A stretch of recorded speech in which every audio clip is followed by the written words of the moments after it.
스위스의 전설적인 영웅 윌리엄 텔에 대한 일화가 있습니다. 오스트리아가 스위스를 지배할 때 오스트리아의 총독 게슬러가 스위스를 통치하게 되었습니다. 게슬러는 자신이 스위스를 지배하게 되자 시내 한가운데 긴 장대를 세우고 그 위에다가 자기의 모자를 걸어 두었습니다. 그리고 지나가는 사람들에게 그 모자에 절을 하도록 했습니다. 어느 날 스위스의 유명한 인물 윌리엄 텔이 자신의 아들과 함께 그곳을 지나가게 되었습니다. 게슬러의 부하들은 윌리엄이 어떻게 하는지를 주목하여 지켜보았습니다. 예상대로 윌리엄은 그 모자에 절을 하지 아니하고 묵묵히 지나갔습니다. 게슬러의 부하들은 이때다 하면서 웨슬레를 체포했습니다. 게슬러는 잡혀온 그에게 어려운 문제를 내놓았습니다. 그 문제는 윌리엄이 아들 머리에 사과를 올려놓고 화살로 쏘라는 것이었습니다.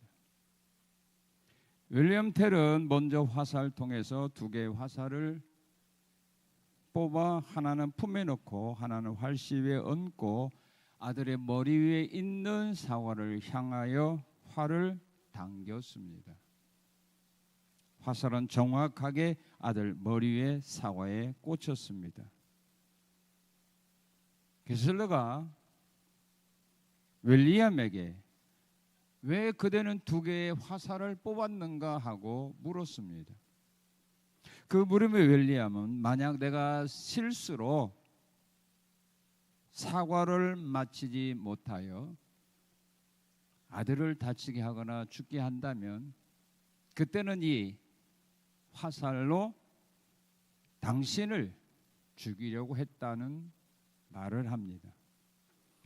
그 말에 놀란 게슬러가 당신은 내가 무섭지 않느냐 하고 물었습니다. 그 물음에 윌리엄은 이런 말을 했습니다. 나는 이 땅에 태어난 후 지금까지 하나님 외에는 그 누구도 두려워해 본 적이 없습니다. 하나님께서 이 시간 우리들에게 주신 말씀은 다윗 왕이 여호와를 경외하는 믿음을 가지고 어떻게 하나님을 섬기며 살아갔는지를 고백하고 있는 말씀입니다. 다윗 왕은 본문 12절에서 이렇게 말합니다. 여호와를 경외하는 사람이 누구냐? 오늘 이 질문을 던지고 있습니다. 여호와를 경외하는 사람이 누구냐? 과연 여러분은 하나님을 믿기는 믿는데 그 하나님을 두려워하며 믿느냐? 이게 중요한 겁니다. 우리가 그냥 하나님을 믿을 수 있습니다. 섬길 수 있습니다. 예배할 수 있습니다. 그러나 하나님을 두려워하는 마음이 없다면 하나님의 말씀에 순종할 때 내 멋대로 순종합니다. 쉬운 건 순종하고 어려운 건 순종 안 하고 내가 좋아하던 일은 하고 좋지 않는 일은 거역하게 되고 하나님을 섬기다가 내가 피해들 것 같으면 그만두는 거. 이건 하나님을 섬기는 경외하는 믿음에서 나온 행위는 아니라는 말입니다. 성경에 수많은 믿음의 사람들이 우리에게 소개되고 있지만 하나님께서 여호와를 경외한 사람이라고 인정한 사람은 그렇게 많지 않습니다. 오늘 이 땅에 하나님을 믿는 사람, 예수를 믿는 사람, 하나님 앞에 나와 예배하는 사람이 얼마나 많습니다. 우리나라도 몇백만 명입니다. 그러나 과연 여호와를 경외하는 믿음을 가지고 하나님을 섬기며 예배하며 따르는 사람이 몇 사람일까? 이게 중요한 겁니다. 지금 하나님 그 사람을 찾고 있는 겁니다. 그런 믿음의 사람을 하나님을 만나고 싶다는 겁니다. 성산교인들아, 너희 중에 여호와를 경외하는 사람이 누구냐? 지금 이런 질문을 합니다. 아니, 나에게 이런 질문을 합니다. 너 정말 여호와를 경외하는 믿음 가지고 있냐? 너 지금까지 그렇게 살아왔냐?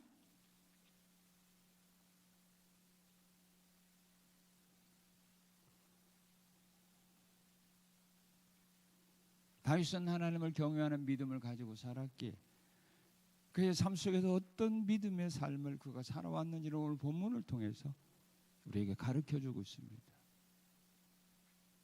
하나님은 다윗이, 나를 경외했던 다윗이 이런 상황에서 이런 어려운 가운데서도 다윗은 이렇게 살아왔노라. 그러니 너도 이렇게 살아라, 그 말입니다.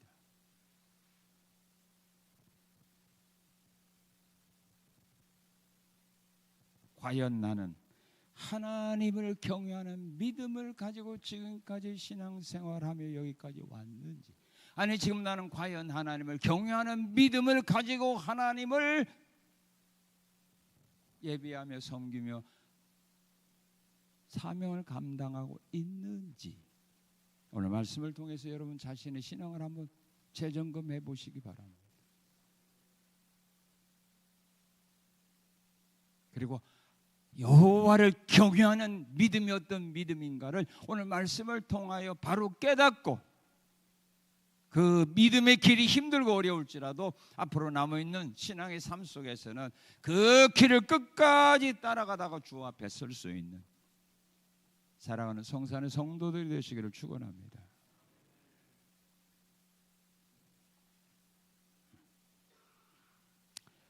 자, 그럼 어떤 사람이 여호와를 경외하게 될까?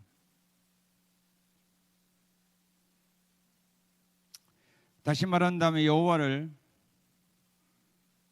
두려워하면서 하나님 말씀에 순종하고 하나님을 예배하며 하나님을 섬기는 그 사람들이 누구냐 이겁니다.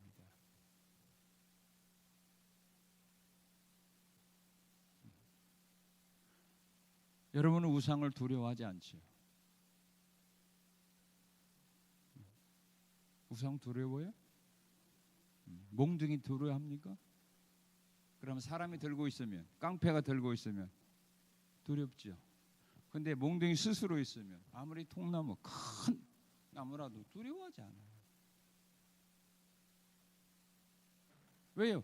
그 몽둥이가 아무리 커도, 나무가 아무리 커도 그것이 나를 해칠 수 없다는 사실을 내가 믿고 있기 때문에 그렇습니다. 그래서 두려워하지 않아요. 어린아이가 나를 공갈 협박해도 우리는 두려워하잖아요.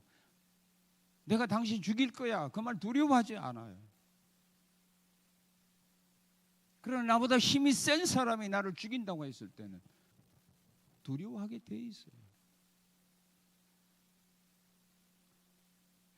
왜 오늘 우리가 세상을 살아가면서 내가 만난 환난과 어려움, 시험 앞에 왜 우리가 두려워하는가? 이유가 뭔가? 그 두려움, 그 무서움이 왜 생기는가? 내가 만난 시련과 환난과 아픔과 고통, 질병이 하나님보다 더 무섭다는 겁니다.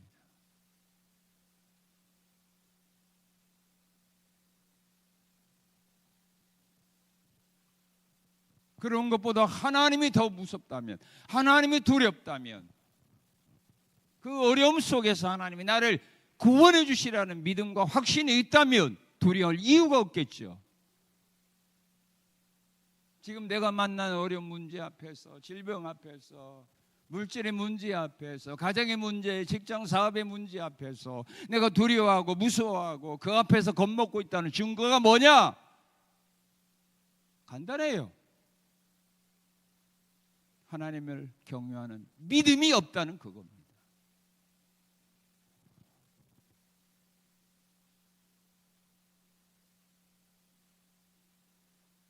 그래서 사장 메삭과 아벳느고는 불 속에 집어넣으리라, 평소보다 뜨거운 7번의 뜨거운 불 속에도 집어넣으리라 했어도 그들은 무서워하지 않았어요. 왜? 그 불 속에서 하나님은 능히 우리를 구원하실 거다.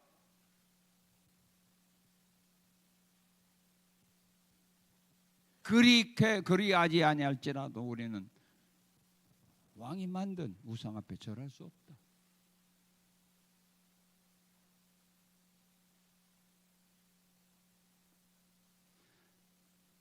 누가 하나님을 경외하느냐 하면 하나님의 구원을 믿는 사람이에요. 어떤 어려움과 시련과 아픔 속에서라도 하나님이 능히 구원해 주시리라는 사실을 확실하게 믿는 믿음이 있다고 하면 지금 내가 문제는 어려운 앞에 두려워할 이유가 없지요. 근데 그런 믿음이 없잖아요. 지금. 말로는 우리가 하나님은 구원의 하나님이라고 우리가 이해하고 말로는 하고 있지만 그걸 내가 진심으로 믿는 믿음이 없다 그 말이에요. 죽었다 이 말입니다. 그 믿음이. 다윗이 어려운 상황에서 여호와를 경외했느냐? 그는 하나님을 구원의 하나님을 믿고 있습니다. 그래서 5절에 그렇게 말합니다.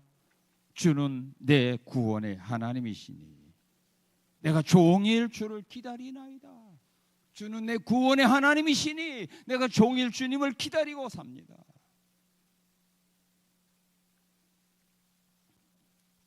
20절에서 내 영혼을 지켜 나를 구원하소서. 내가 주께 피합니다.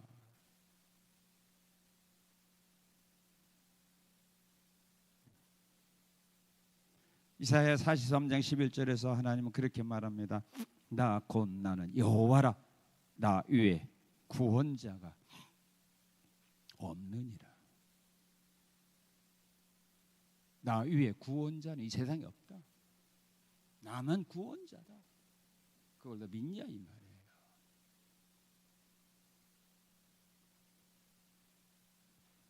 바울은 빌립보의 간수가 그 죽음의 두려움에서 구원받고 싶을 때 그렇게 질문하죠. 내가 어떻게 구원을 받겠냐? 그거 간단해. 예수만 믿으면 돼. 그러면 너도 구원받고 내 집도 구원받아. 나는 과연 구원의 하나님을 믿는가? 믿는다면 증거는 뭐예요? 내 마음에 염려 근심이 없어야 된다. 그게 믿는 거다. 깨닫는 거는 은혜 받는 거하고 믿는 거는 다릅니다. 하나님의 역사는 믿을 때 나타나는 겁니다. 믿음 있는 현장에 하나님의 역사는 나타나는 거지. 내가 깨달을 때 은혜 받을 때 나타나는 것이 아니라는 말입니다.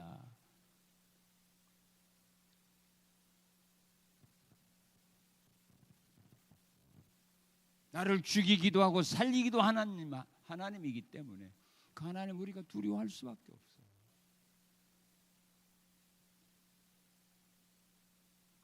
그리고 누가 여호와를 경외하느냐 하면 6절 말씀에 보게 되면 여호와를 긍휼과 인자하심의 하나님으로 믿는 사람입니다.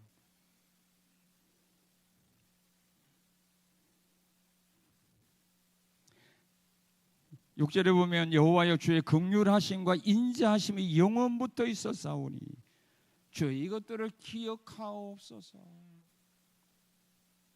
긍휼, 사랑스러운 눈빛으로 바라보다, 동정하다는 뜻입니다.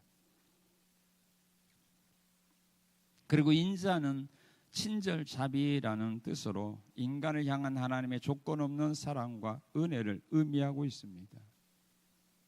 예수님의 사랑과 자비, 긍휼은 영원합니다. 그런데 사람들의 긍휼과 자비는 기분에 따라 변할 때가 너무 많아요. 여러분은 안 그래요? 마찬가지죠. 아이를 사랑할 때는 막 뽀뽀하고 난리지만 화나게 되면 입에서 거짓말이 나가고 안아주는 손으로 벌기를 때리고. 인간의 긍휼과 자비는 믿을 수가 없어요. 언제 변할 수가 몰라요. 근데 우리 하나님의 긍휼과 자비는 영원하다. 어떤 죄를 가지고 있을지라도 다 용서해 주십니다. 사람들이 외면한 사람들, 버린 사람들, 인간 대접받지 못하고 세상에서 불쌍히 살아가는 사람들, 우리 주님은 그 사람들의 친구가 되셨습니다. 사람들의 외면한 사람들, 우리 주님은 찾아갔습니다. 그리고 위로해 주었습니다. 울고 있는 사람들 보았을 때 우리 주님은 지나치지 않았습니다. 배고픈 사람들, 병들어 고통당하는 사람들, 우리 주님은 버리지 않았습니다. 나인성 과부가 아들이 죽어 울고 있을 때, 상의 뒤를 따라가면서 울고 있을 때 우리 예수님은 자기의 일을 잠시 멈추고 그 여인에게 찾아가서 여자여 울지 말아라. 여자여 울지 말아라. 그러면서 그가 울고 있는 원인을 해결해 줍니다. 우리는 울고 있는 사람 찾아가서 울지 말라는 말로 위로를 해줄 수 있는데 그 울고 있는 그의 원인을 책임을 안 져줍니다. 해결을 안 해줍니다. 그러면서 말로 막 울지 마, 울지 마, 울지 마.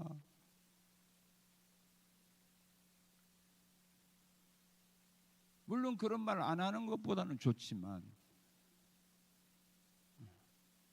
왜 울고 있는지 그 원인을 해결해 주면 울지 않아요.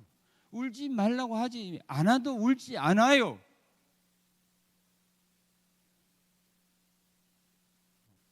우리 예수님은 그런 분이에요. 그래서 그런 하나님의 자비와 공의를 우리에게 필요하기 때문에 우리는 하나님을 두려워할 수밖에 없고 경외할 수밖에 없고 섬길 수밖에 없고 예배할 수밖에 없는 겁니다. 왜? 우리가 이 세상 살아가면서 하나님의 자비와 공의를 받지 않냐고는 살아갈 수 없는 나약한 인생임을 알기 때문입니다.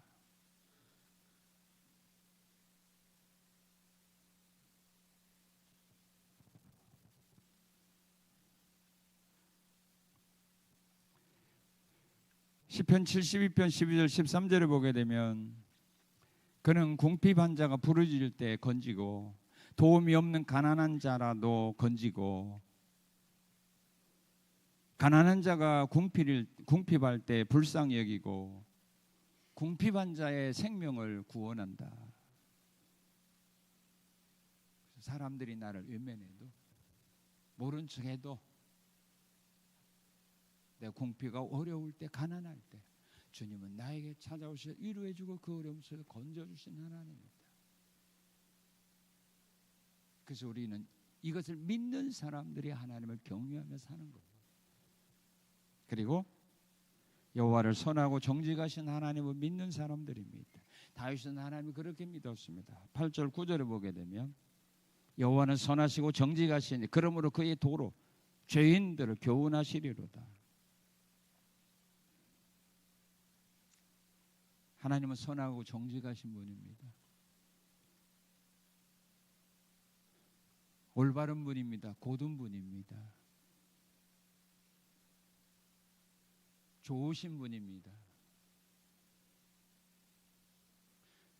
그런데 이 정직이라고 하는 이 말, 우리 하나님은 너무나도 곱고 올바른 분이기 때문에 우리 하나님은 불의한 일에 대해서는 용서를 안 합니다. 은혜와 자비와 긍휼이 많으신 하나님이심과 동시에 하나님은 정직하신 분이라는 거 우리가 잊어서는 안 됩니다.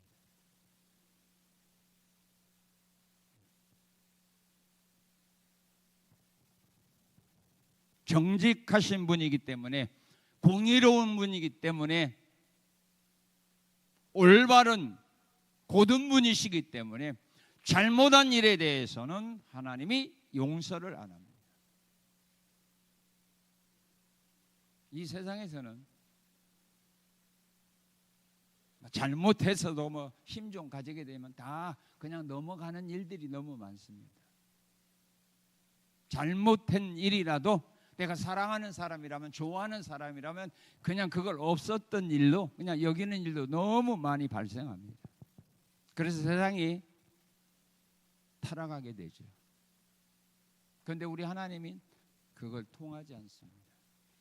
이 세상에서는 통했는데 교회에서는 통했는데 주님은 그것을 인정을 안 한다는 사실입니다.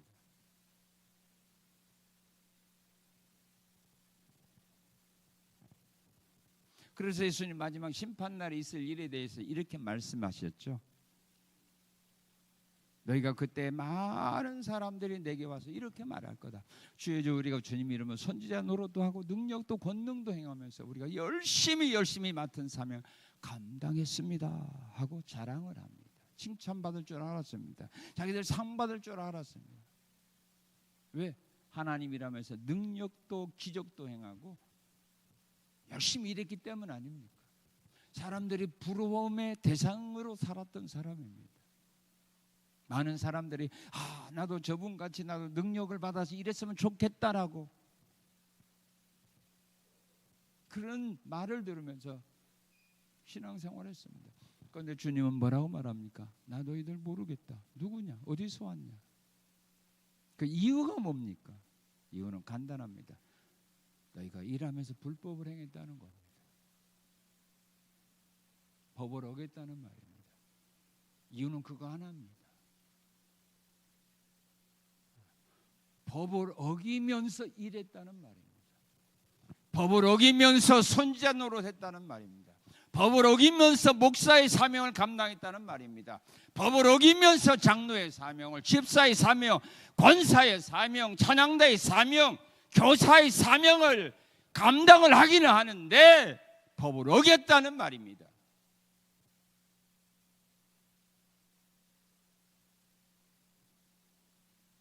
일을 안 했다는 말이 아닙니다. 열심히 안 했다는 말이 아닙니다. 열심히 하긴 했는데 법을 어겼다. 내가 원하는 것이 아니었다. 너희들이 원하는 거 하지 않느냐? 네가 원하는 대로 하지 않았느냐? 사람들이 좋아하는 일 하지 않았느냐? 그것이 나와 무슨 상관이 있느냐? 나 필요 없다. 모른다. 내게서 떠나가라. 꼴 보기 싫다.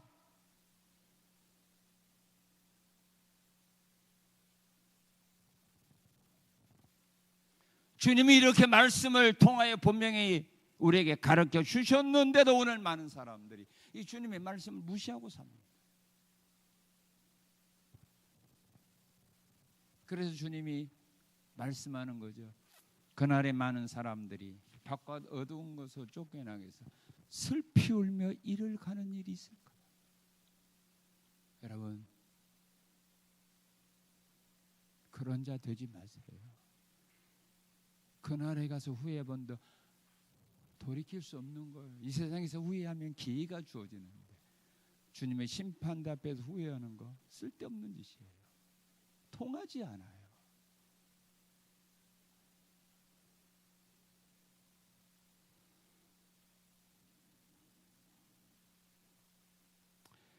신명기 32장 4절을 보게 되면 모세는 하나님은 그 모든 길이 정의롭고 진실하고 거짓이 없으신 하나님이시니 공의로우시고 바르시다 하고 말합니다.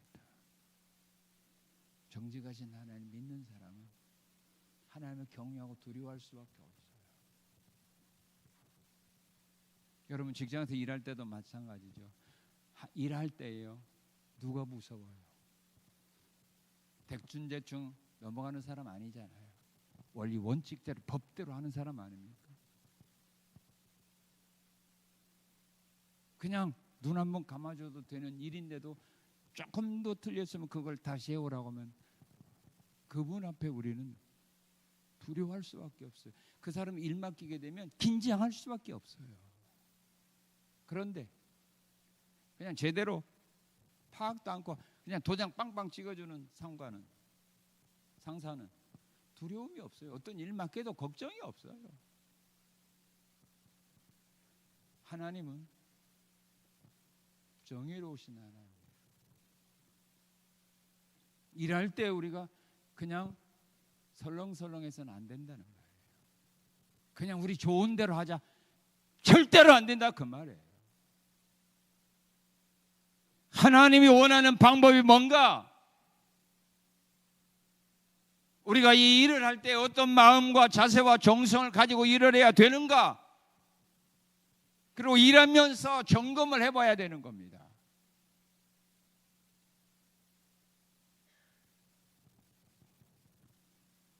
그래서 하나님을 두려워하는 마음이 있는 사람들은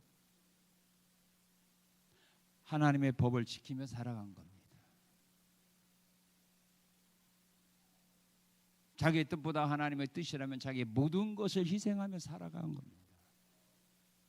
그러나 하나님이 중요하지 경외하지 않는 사람은 자기의 뜻을 하나님의 뜻보다 더 우선시한 겁니다. 이것이 차이입니다. 자, 그러면 여호와를 경외하는 믿음의 사람들은 어떤 믿음을 가지고 살아가는가? 자, 이렇게 하나님을 구원의 하나님으로 믿고 긍휼과 자비로우신 하나님으로 믿고 선하고 정직하신 하나님으로 믿었던 다윗은 하나님 앞에서 어떤 믿음을 가지고 살아갔느냐 하면 이렇게 살아갔습니다. 오늘 2절을 한번 읽겠습니다. 같이 시작.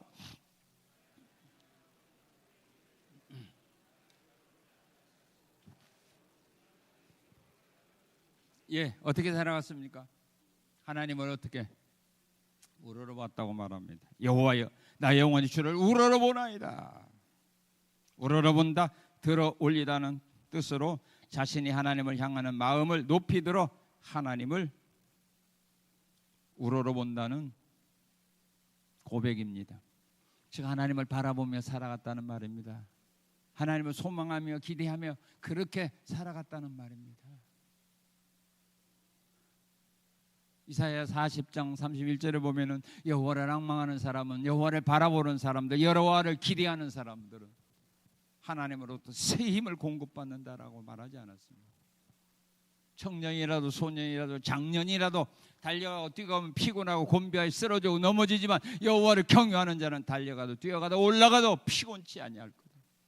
하나님을 바라보는 자, 그런 사람에게 하나님이 새 힘을 줍니다.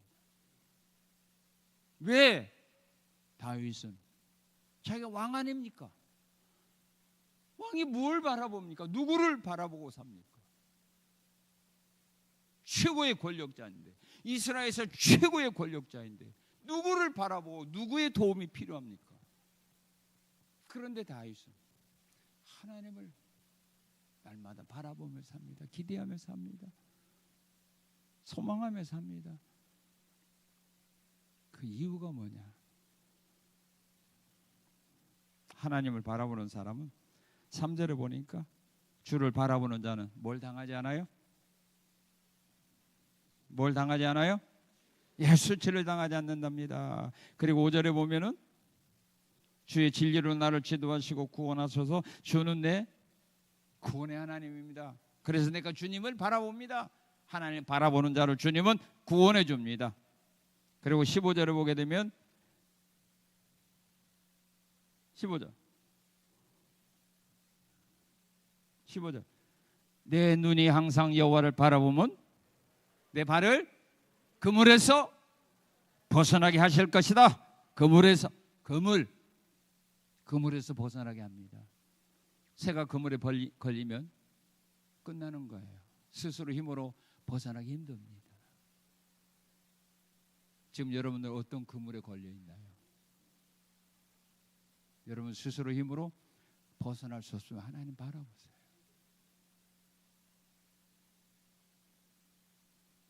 구원의 하나님을 바라보세요. 그리고 21절에 보게 되면 하나님, 내가 주를 바라오니 성실과 정직으로 나를 보호하소서.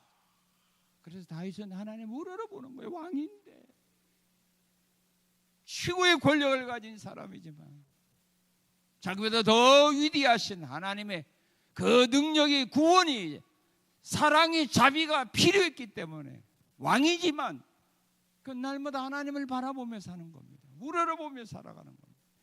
기대하며 살아가는 겁니다. 그런데 오늘 나는 뭡니까? 우리는 뭡니까? 다윗보다 나은 거 없잖아요. 다윗보다 권력이 많습니까? 재물이 많습니까? 신하가 많습니까? 백성이 있습니까?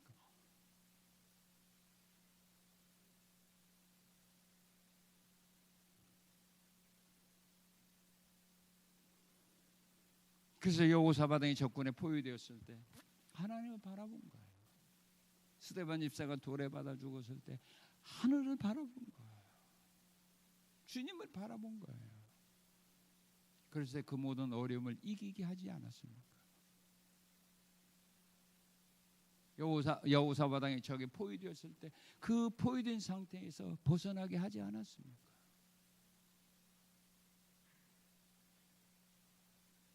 여호와를 바라보는 자는 수치 안 당합니다. 지금 여러분들이 만난 그 문제 때문에 수치 안 당합니다. 그러면 됐잖아요. 사람들이 늘 두려워하는 것이 수치 아닙니까?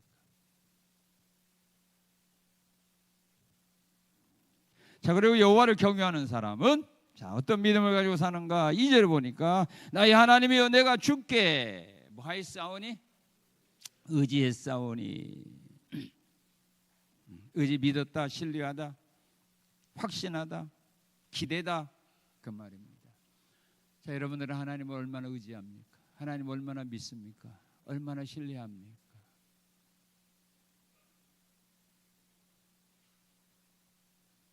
여러분 하나님을 전적으로 믿고 의지하고 신뢰하고 확신하며 삽니까? 아니죠. 우리가 말은 하나님을 전적으로 믿고 의지하고 신뢰하고 산다고 말들은 하지만 여러분은 지금 안고 있는 의자보다 하나님을 더 의지 안 해요. 신뢰 안 해요. 믿지 않아요. 아닙니까? 지금 안고 있는 의자보다 하나님을 더 믿고 의지하고 신뢰합니까? 아니에요. 지금 여러분들이 안고 있는 의자를 믿지 못한다면 지금 불안해서 앉아 있을 수 없어요.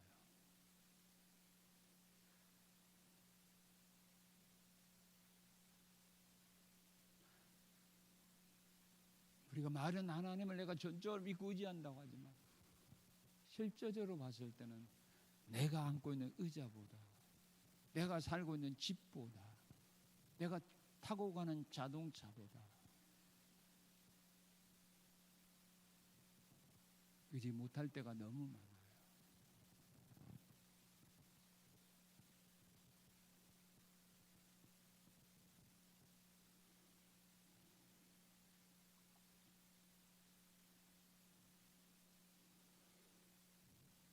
다윗은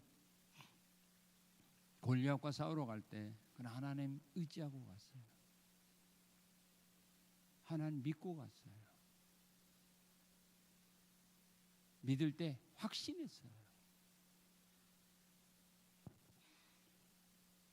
그의 형도 왕도 다윗이 골리앗과 싸우러 가겠다고 할 때에 만류했어요.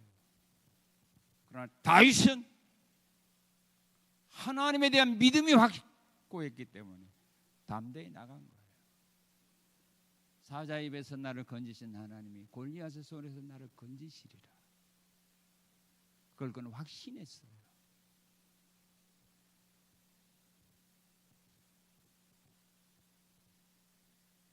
그런 믿음이 없었다면 다윗이 골리앗에게 도전 못하죠.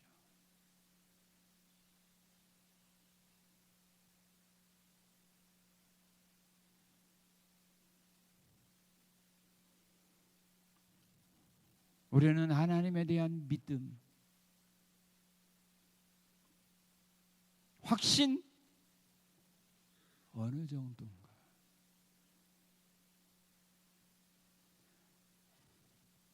여러분 자식보다 하나님 더 의지해요? 남편보다 아내보다 더 의지해요? 거짓말이죠. 말은 뭐 더 한다고 하죠. 그러나 여호와를 경외하는 사람은 하나님을 전적으로 믿고 의지했다 그 말이에요.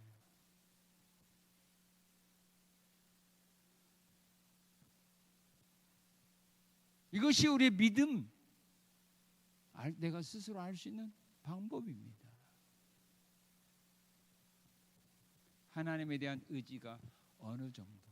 여러분 세상의 모든 일을 하면서 내가 얼마나 하나님 믿고 의지하는가 한번 우리가 비교해 볼 수 있는 겁니다.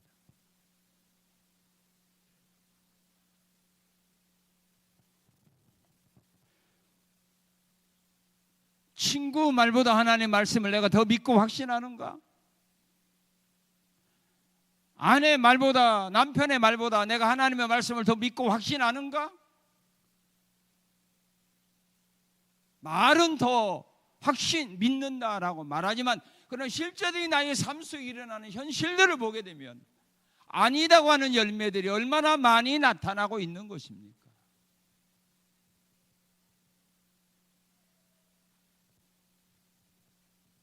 여러분들이 어렵고 힘든 문제로 고민하고 어려울 때 어떤 친구가 가서 그거 내가 도와주겠다 해결해 줄 때 여러분 그 말 믿지요?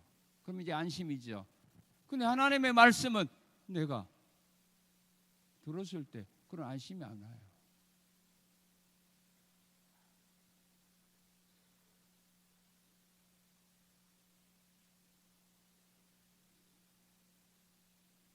그러니까 이런 믿음 있는 척 하지 말라 이 말이에요.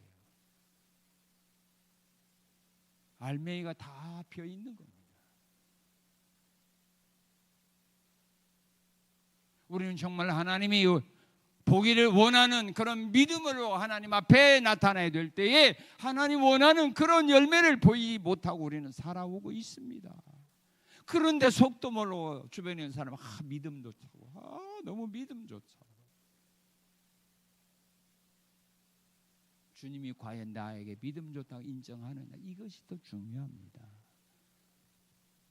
사람은 겉만 보지만 주님은 우리의 마음을 보기 때문입니다. 하나님을 의지합니다. 그리고 여기 4절 5절을 보게 되면 주의 도를 보이고 가르치고 지도하고 교훈해 주실 것을 사모하고 있습니다. 하나님의 말씀을 내게 가르쳐 주시고 보여주시고 하나님 말씀으로 내가 나갈 길을 지도해 달라고 그렇게 다윗은 하나님 앞에 간구하는 소망을 가지고 삽니다. 말씀을 사모하며 삽니다. 왜 그러냐면요, 하나님의 말씀은 하나님이 우리에게 가르쳐 주지 않으면 우리는 깨달을 수 없습니다. 그래서 많은 믿음의 사람들은 주의 말씀을 내게 보여달라고, 내 마음을 열어서 주의 말씀을 깨닫게 해달라고, 하나님의 말씀으로 내가 나갈 수 있는 길을 지도해 달라고 그렇게 기도하는 겁니다. 사람은 아무리 잘나고 똑똑해도요, 하나님 말씀을 인간의 지식과 인간의 학문으로 하나님 말씀을 깨닫고 믿을 수 없습니다. 하나님의 말씀은 영으로 기록된 말씀이기 때문에 성령의 도움이 없는 사람은 하나님 말씀을 읽어도 영적으로 해석하지 못하고 인간적으로 지식적으로 학문적으로 해석하기 때문에 하나님이 원하는 참된 진리를 말씀 속에서 그들이 깨달을 수 없게 됩니다. 그래서 우리 예수님께서 하늘나라 가서 우리에게 보여주실 성령이 와서 하는 일이 뭐라고 말했습니까? 내가 너에게 말한 모든 것을 그 성령이 너에게 가르쳐주고 깨닫게 하고 기억나게 하고 그 진리 가운데로 성령이 너희를 인도할 거라고 말씀한 겁니다.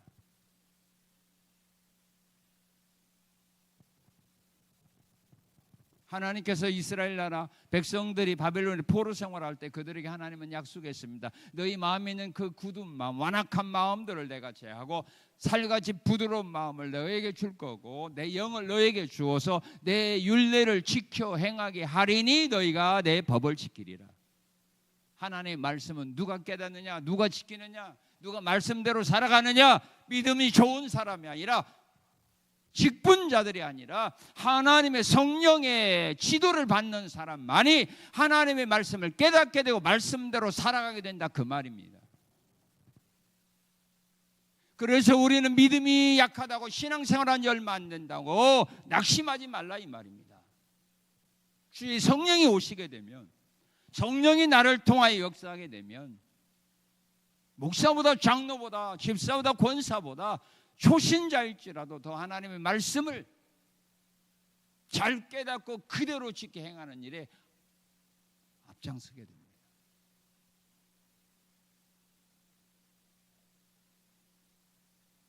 누가복음 18장에 보면 예수님께서 제자들이 그런 말씀을 합니다. 내가 장로들과 서기관들에게 고난을 받고 내가 죽게 될 거다. 그러나 난 죽는 것으로 끝나지 않고 나는 사흘 만에 다시 살아날 거다라고 말하는데 예수님이 제자들이 그 말씀의 뜻을 깨닫지 못했다고 말했습니다. 예수님과 3년 같이 다녔던 제자들입니다. 그런데 예수님의 그 말씀을 그들이 듣는데 그 의미가 뭔가를 깨달지를 못했습니다. 이유가 뭐냐? 성경 그렇게 말합니다. 그 말씀이 그들에게 감추어졌음이라고 그랬어요. 주님이 그들에게 제자들에게 말씀하는데 그 말씀이 제자들에게 감추어져 버렸어요. 깨닫지 못하게 만들어 버렸어요. 그 의미가 뭔가를 못하게 그렇게 하나님 만들어 보니까 제자들인데도 예수님 말씀을 듣고도 그 의미가 뭔가를 몰랐어요. 그럼 그걸 언제 알았느냐? 부활하신 예수님께서 누가복음 24장에 보게 되면 제자들이 나타나서 제자들의 마음을 열어 말씀을 깨달을 수 있는 은혜를 주셨어요. 모세의 글과 시파의 글과 선지자의 글을 통하여 예수님의 죽으심과 부활이 이렇게 예언되지 않았느냐라고 하는 사실을 예수님이 가르쳐줄 때 제자들의 마음을 열었을 때 그때서야 그들이 그 말씀의 진리가 뭔가를 깨달았어요. 오늘 우리도 마찬가지예요. 그래서 우리가 하나님의 말씀을 들을 때마다 하나님 꼭 이 기도를 해야 되는 거예요. 주여 내 마음을 열어서 주의 말씀을 청종하게 하옵소서. 그런 성령의 은혜가 임하면 어떤 하나님의 말씀을 들어도 은혜로 감사로 하나님이 나에게 주신 말씀으로 받아들이면서 그 말씀대로 행하는데 이런 성령의 역사가 없게 되면 그 말씀을 들을 때마다 그 사람은 상처받고 시험받게 돼 있어요.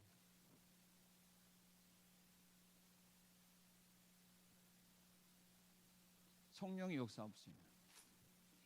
그래서 말씀 듣다가 시험 들은 사람은 상처받았다라고 하는 사람 어떤 사람이냐? 성령의 도움 없이 말씀을 들은 사람이라는 그게 열매라는 말이에요. 그럼 그 시험 들 거가 아니라 그는 회개해야 될 일이다 이 말입니다. 하나님 왜 나에게는 하나님의 말씀을 들을 때 왜 내 마음을 열어서 하나님의 나에게 주신 참된 진리의 말씀을 왜 듣지 못하게 합니까? 왜 깨닫지 못하게 합니까? 왜 그대로 행할 수 있는 믿음을 왜 나에게는 안 주는 겁니까? 회개할 일이지. 그걸 가지고 시험 들고 상처받고 그걸 가지고 자랑해요? 바보라 그래요. 바보라 그래요. 그런데 또 같은 바보니까 그래 나도 그래 나도 그렇지? 왜? 바보끼리 통하거든. 성령의 은혜를 받지 못한 사람은 자기들끼리 통해.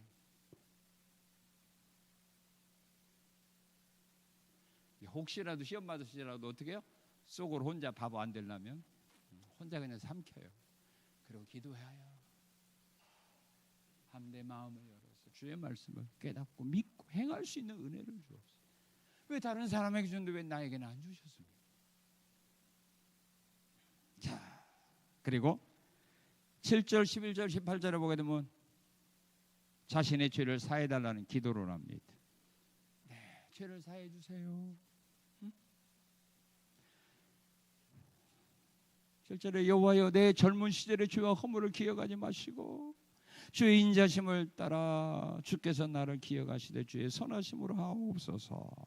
11절을 보게 되면 여호와여 나의 죄악이 크오니 주의 이름으로 말미암아 사하소서. 18절에 보아도 나의 곤고와 환난을 보시고 내 모든 죄를 사하소서. 자비와 긍휼이 풍성하신 하나님이기 때문에 영원하신 하나님이기 때문에 우리가 죄를 지었을지라도 주 앞에 나와 회개할 때는 흰 눈과 같이 양털과 같이 희게 해주시는 주님이십니다. 그러면 죄를 안고 사람에게 찾아가지 마세요. 주님께 나가서 구하세요. 기억도 안 합니다. 성경은 우리가 죄를 회개할 때는 그 죄를 등 뒤에다가 버린다고 했고 주머니에 넣고 주머니를 봉해버린다고 했고 깊은 바닷속에 던져버린다고 말했어요. 기억 안 한다는 겁니다. 주님은 기억 안 합니다.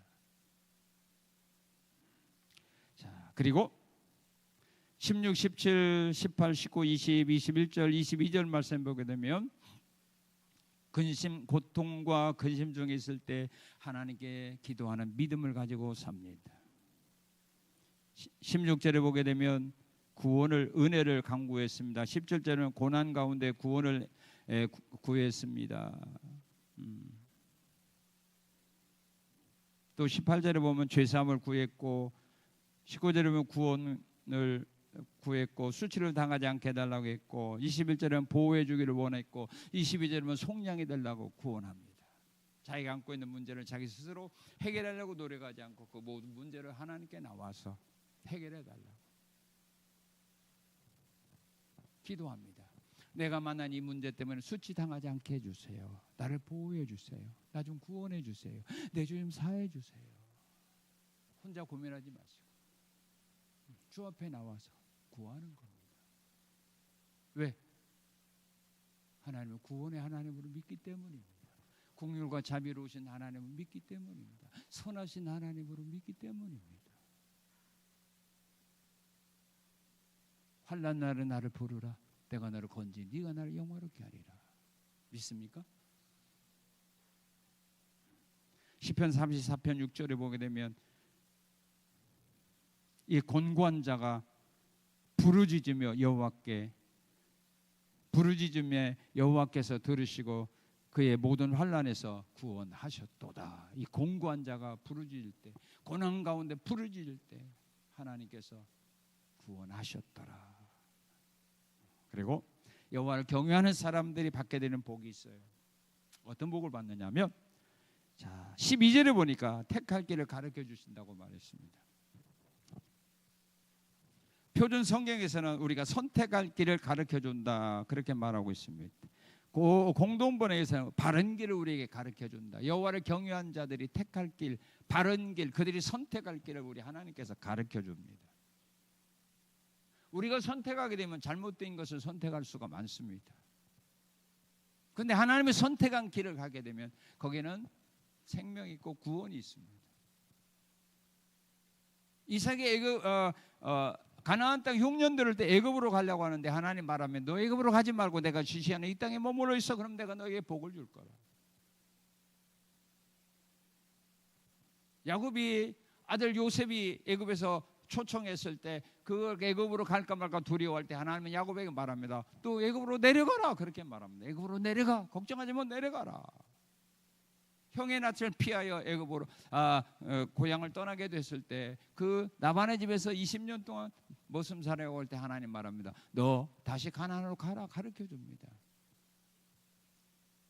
가족이 살인 사건을 어려운 일을 만나서 어떻게 해야 될지 모를 때 하나님 말합니다. 너 베델로 올라가서 제단을 쌓아라. 다윗이 인구조사로 하나님의 진노로 수많은 백성들을 죽어갑니다. 온역으로 7만 명의 백성이 죽어갑니다. 그 해결할 길이 없을 때 하나님은 말합니다.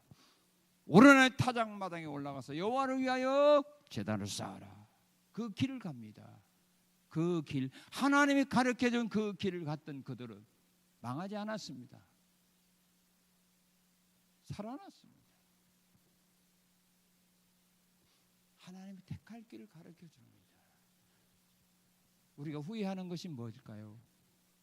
우리가 잘못 선택해서 지금 어려움 당하는 일이 많잖아요. 내가 옳은 줄 알고 선택했는데 지금 와서 보니까 그것이 옳은 일이 아니었고 오히려 나에게 화만 되었습니다. 손해만 되었습니다. 고통만 남겨주었습니다. 실패만 남겨준 일이 있어요.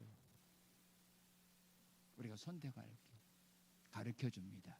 그 길 가운데 최고 좋은 길이 있죠. 어떤 길이에요? 예수 믿게 한 거. 내가 곧 길이요 진리요 생명이다. 예수를 선택한 거. 이거 하나님이 나에게 가르쳐 주셔서 우리가 믿은 겁니다. 예수는 믿고 싶다고 믿는 거 아닙니다. 하나님 주신 믿음을 선물로 받아야 되는 겁니다. 성령을 선물로 받아야 되는 겁니다. 하나님의 선택함을 받은 사람만이 예수를 믿게 되는 겁니다. 그리고 13절에 보게 되면 평안히 사는 복을 주신답니다. 예수님 말씀했습니다. 내가 너에게 주는 평안은 세상이 주는 평안과 다르다. 어떤 가운데서도 평안함을 누리는 복입니다. 이 복을 여러분들도 받아 누시기를 축원합니다. 그리고 13절에 보면 어떤 복이죠? 그의 자손이 땅을 상속받는답니다. 그의 자손이 땅을 상속받게 됩니다. 창세기 13장에 보게 되면 아브라함에게 동서남북을 바라보아라. 이 땅 너와 네 후손에게 줄 거라. 야곱에게 네가 누워있는 이 땅 너와 내 후손에게 주리라. 자손들이 땅을 상속하게 되는 복을 주십니다. 그리고 여기 14절에 보게 되면 여호와의 친밀하심 있게 하는 복입니다. 친밀이라는 것은 의논 협의한다는 그런 뜻입니다. 표준성경에서는 주님께서 주님을 경외하는 사람들과 의논하신다. 여러분 어떤 일을 할 때 의논을 하는데 협의를 하는데 누구 합니까? 원수하지 않지요. 내가 가장 믿을 수 있고 존경하고 또 친한 사람에게 의논을 하는 것이 알지도 못하는 사람에게 의논하는 일은 없습니다. 믿을 수 없는 사람과 의논하는 일은 없습니다. 하나님이 우리와 의논한답니다. 하나님이 나를 협의의 대상으로 삼아주시는 겁니다. 창세기 8장에 보게 되면 하나님이 소돔 고모라 성을 심판하러 이 땅에 오셨습니다.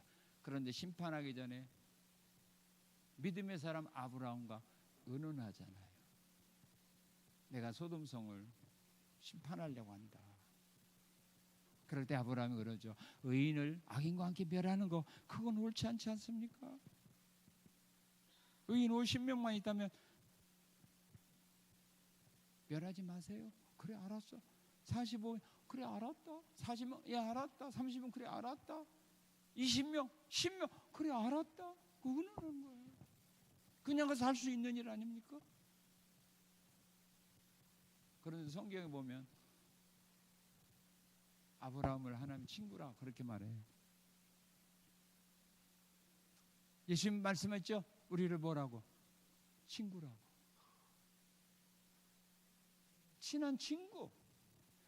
그래 의논하는 친구라고 다 의논 안 해요. 친한 사람. 예수님은 우리를 얼마나 사랑했느냐. 자기 생명을 바르면서까지 우리를 구원해 준 거 아닙니까? 죄 문제를 해결하지 못하여 죽어야 되고 심판받아야 되고 지옥에 가야 되는 우리들의 죄 문제 해결해 주고 지옥 형벌로부터 구원해 주시기 위하여 친구인 우리를 위하여 주님이 죽으신 겁니다. 그래서 우리를 친밀한 것을 항상 유지하는 거예요. 얼마나 좋아요. 친구라고 다 친밀하게 대하는 거 아니에요. 좋은 친구, 믿을 수 있는 친구.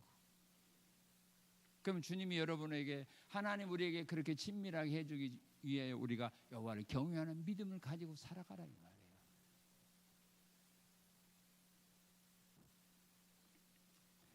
그리고 15절을 보게 되면 그물에서 벗어나는 복이다. 믿습니까? 그물.